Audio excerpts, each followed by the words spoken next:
this video.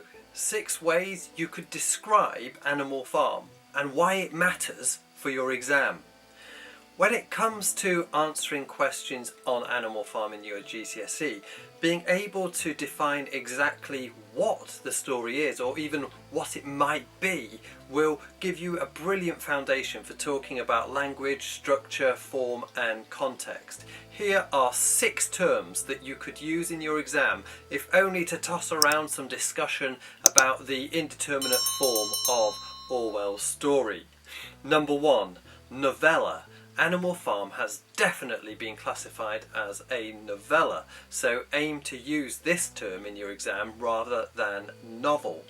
What is a novella? Well, there's no specific guidance except to say that it's shorter than a novel and longer than a short story.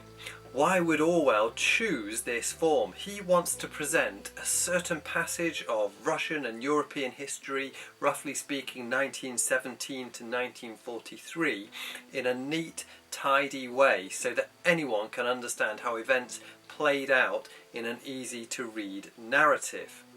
Number 2, fairy story. Now, do you know what?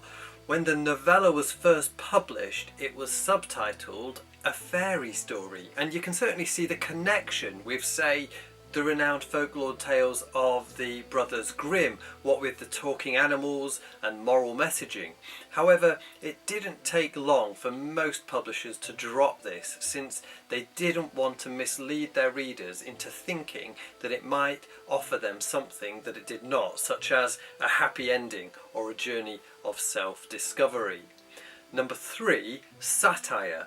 Animal Farm can definitely be seen as a satire. This is a form of writing that uses humour, sarcasm and caricature to poke fun at other things, often real-world people or events.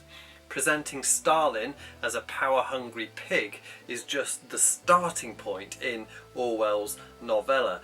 Mentioning satire in your exam can lead you into analysis of context as well as things like the writer's use of language. Number 4, allegory. An allegory is an extended metaphor, i.e. a metaphor that carries on throughout the narrative, in which the story signifies a broader issue. In this case, what happens on Animal Farm is representative of murky world politics. This term is a really useful one to pull out when you're talking about the form of the novella, since it's really nothing but an extended metaphor designed to express a moral and political point. Number 5, fable. A fable is a short story that usually uses animals to represent an idea or concept. Think about The Hare and the Tortoise, in which Aesop uses those 2 creatures to express the importance of patience and hard work when completing a task.